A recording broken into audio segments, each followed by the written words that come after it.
an dalla ki dan yi sauri ki fito ina jiran ki a waje. Kai.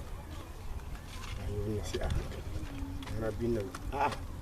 Sannu fa. Hajiya nawa. An fito? Ina wuni. Dole wallahi kwana biyu. Ya gida?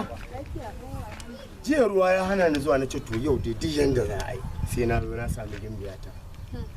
Ai yanzu daga wajen kallon yan tauri. A cikin gidanku? Wallahi a cikin gidanmu abin ya bani mamaki wani ga abin al'ajabi. Ikon Allah. Wata kan har bindiga suke harba ma kansu amma in gaya maka ba abin da ya faru wuka haka suke dajira ma kansu. Wuka dai? Wuka da ka sani haka suke dajira ma kansu. Amma ke me naki na kallon irin wa'annan kasar ga Indiya ga Hausa fim. Wannan duk bai mun ba ai ni yanzu ma baka san wani abu ba ni wallahi ma ni mutum in ba dan tauri ba ban ga da wanda zan iya tarayya ba in ba dan tauri ba. Ai ni sabo ma da kai ne kana fito. Amma wallahi da ba zan fito ba yanzu ma haka akwai inda daidai inda nake so in kalla. Wallahi saboda kai na fito kaga zai shiga ne saboda babban ogan shine nan yanzu nan zai fara aikin kaga tafiya na dai ka kai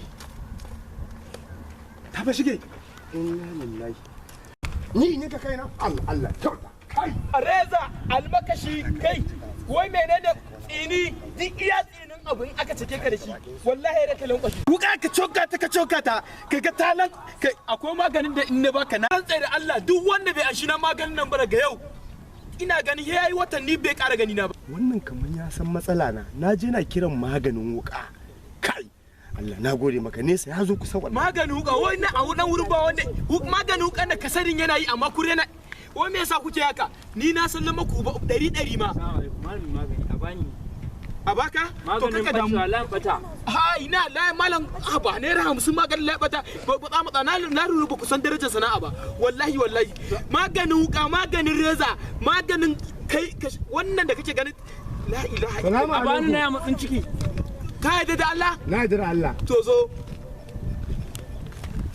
me ya damuwanka maganin wuka kake so ko reza ko kuma aska ko menene kake so ka gamu wato malam kaman ka san abin da ke damuna na fito da matsala na kenan ka kira maganin matsala na maganin wuka nake so in yanka wuka in yanka kai a taimaka min dan Allah ni ka burge ni wallahi kwandalan ka ba zan ansa ba saboda Allah kawai wallahi saboda Allah kawai zan baka ka ga wannan lan na ganta kawai ka rike ta kawai ka dan samu nan ɗinka ka dan sa guru ka dan hada da guru ka je dai maka dan makala ta kawai shikenan an shukan da ka gwada na ran dai ma da Allah ka matsa layin na hannu ka rike ta kawai ka gwada ku tsaya ku ga abun ku tsaya ku gani gashi nan zai yanka ku tsaya ku gani kuna ganin kaman wannan maganin ba ne ke bane na lura inda wukan nan kai wallahi yana yi kai kyauta na gode ban kana je ka kyauta saboda Allah ne baka na gode sai kun ga abu sannan za ku abun nan gashi kai ma gashi ayo zan ba ta mamaki yi sauri na riga na kalu kofar gidanku yau zan baki mamaki kisan ni ma namiji ne yawa alhamdulillah lafiya kake ta kira na haka ki bari kawai na zama dan tauri yanzu nan daga zuwan ka nan ka koma ka ce haka zama dan tauri kina gaddama ne ina gaddama gada mu gani to uba rike man nan ba ni gwada mu kina gaddama ina gaddama uba la ilaha illallah yau zaki sha mamaki za dai ta ƙara sona yanzu za ta ga ikon Allah ko da yake ma a hannu zan gwada maki gwada uba ni mu za ga ma kin kashe ta kashe ni bura uba garin neman kiba na nemo yawa